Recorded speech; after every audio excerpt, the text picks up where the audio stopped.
पढ़ना मत मुझसे, पढ़े तो गए, अगर मुझसे पढ़े तो गए, खत्म। हेलो, यही तो राज की बात है कि अवध ओझा से पढ़ना नहीं है, यही कला है, सीखना है। सब पढ़ा तो रहे, लेकर आओ कोई एक लड़का जिसकी तैयारी पूरी हो और उसका सिलेक्शन ना हो रहा हो, ले आओ, लाओ, निकाल के लाओ राजेंद्र नगर से एक लड़का जिसकी तैयारी हो और उसका सिलेक्शन ना हो रहा हो। पढ़ाना छोड़ दें, अगर तैयारी हो सिलेक्शन ना हो तो नहीं पढ़ाएंगे। फिर ऐसा कैसे पॉसिबल है यार कि तुम किसमिस खा रहे हो, बादाम खा रहे हो, शरीर में खून नहीं बनेगा? उसका काम ही है भाई, तुम 10 अंजीर खा रहे हो, 10 ज्यादा है मत खाना, 4 खा लो। अगर 4 अंजीर तुम खा रहे हो, उसकी प्रॉपर्टी है ब्लड बनाना, फिजिकल केमिकल प्रॉपर्टी पढ़ी थी ना, ऐसा कुछ चीजों की प्रॉपर्टी होती है, वो अपना काम करेंगे ही करेंगे। जैसे नीम की प्रॉपर्टी है तुम्हारे ब्लड को प्यूरिफाई करना, उसकी 4 पत्ती डेली खाओगे तो 15 दिन में तुम्हारा ब्लड प्यूरिफाई होने लगेगा। ऐसे जिसकी तैयारी हो उसका सिलेक्शन ना हो, लेके आओ मेरे पास कि साहब इनकी है, इनका सिलेक्शन नहीं हो रहा है, हम छोड़ दे पढ़ाना। तुम लोग हमसे बच जाओगे, हम तुमसे बच जाएंगे। यहां आए इतने बड़े बड़े खिलाड़ी बैठे हुए, तो कुछ सोच के ही तो आए होंगे। और पिछले 4 महीने से कुछ पुराने लोग बुला भी रहे हैं दोबारा, आ जाओ, अभी न जाओ छोड़कर कि दिल अभी भरा नहीं। पर अब किसी के लिए काम नहीं करना है, अपने लिए ही करना है। और सारा खेल सिलेक्शन का है, पढ़ाने का थोड़ी है। तुम पीटी देने गए, हमने तुमको एक रात पहले दे दिया 60 क्वेश्चन की, जाओ यही पूछेगा, बस खत्म। तुमसे क्या मतलब पढ़े कि नहीं पढ़े, जो जीता वही सिकंदर। पर उसका मेन रीजन क्या है? प्रेशर। हो सकता है गवर्नर बना रहे हो, इनके स्कूल से पढ़ा लिखा आदमी सीधे गवर्नर बनेगा।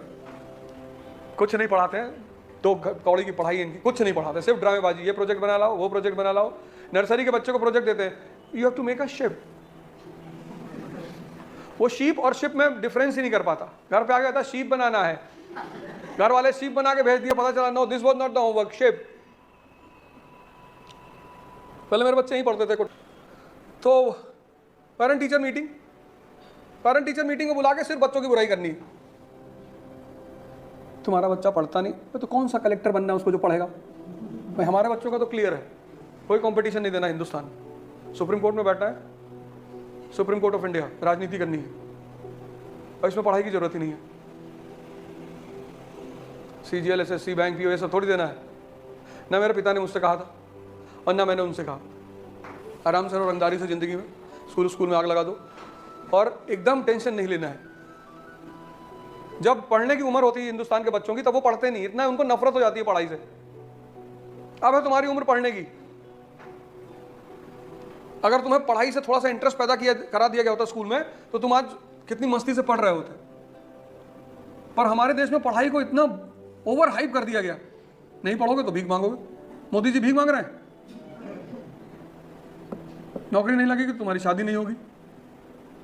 शादी तो सलमान खान की भी नहीं हुई, पर फार्म हाउस है, एक्टिंग है, पैसा है। फार्म हाउस में बेचारा खेती होती करता है।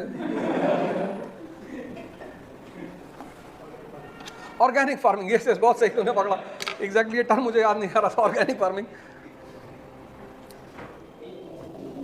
पता कौन पढ़ा रहा है, तुम मुझे बताओ। कुछ नहीं पढ़ा रहे सब। वहाँ हमारे जो कॉलेजेस हैं, मैंने कहा 91 के बाद सारे प्राइवेट स्कूल्स आ गए, सारे प्राइवेट स्कूल्स आ गए। प्राइवेट स्कूल हमको एक ही बात बचपन से बताते थे, वो तो मैं बड़ा लकी था कि मेरे फादर भगवान हैं, तो उन्होंने मुझसे कहा कि नौकरी वोकरी करके क्या करोगे बेटा, इतनी ज़मीन है, इतनी ज़मीन के बाद नौकरी करोगे तो फिर कोई फायदा नहीं ज़िंदगी में। नहीं तो मेरे साथ जितने लड़के पढ़ते थे, कोई चैन से सो नहीं पाया ज़िंदगी भर। नर्सरी से 12 तक पिताजी का प्रेशर था, अब पत्नी का है। कभी कभी मुलाकात होती है तो मैं कहता हूँ तुम्हारा ज़िंदगी तो खत्म हो गया। कहीं तो एकदम सही कहते हो अवध, बिना पूछे घर से बाहर नहीं निकल सकते हैं। पहले पापा से बिना पूछे नहीं निकल पाते थे।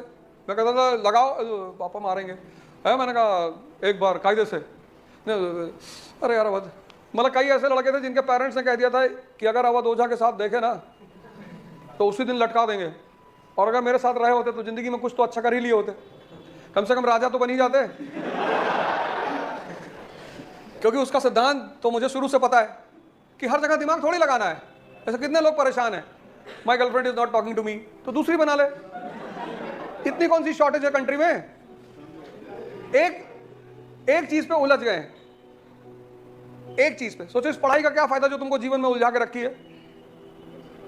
उस पढ़ाई का, इस एजुकेशन का क्या फायदा कि कोई तुम्हें टॉर्चर कर रहा है, कोई तुमसे नहीं बात कर रहा है? मत करो, बाहर निकलो। नेक्स्ट, दूसरा लाओ। भाई कोई भी चीज इस दुनिया में परमानेंट तो है नहीं, है नहीं है, आज नहीं तो कल उसे जाना ही है, तो जाओ। सोचो एक एक आदमी, मैं तो यहां पे ऐसे ऐसे लोगों से मिलता हूं, ऐसे ऐसे लोगों से, जब वो आते मेरे पास बैठते हैं, जब भी मैं यहां बैठता हूं, 22 साल 23 साल का लड़का आके रोता बैठ के यहां पे,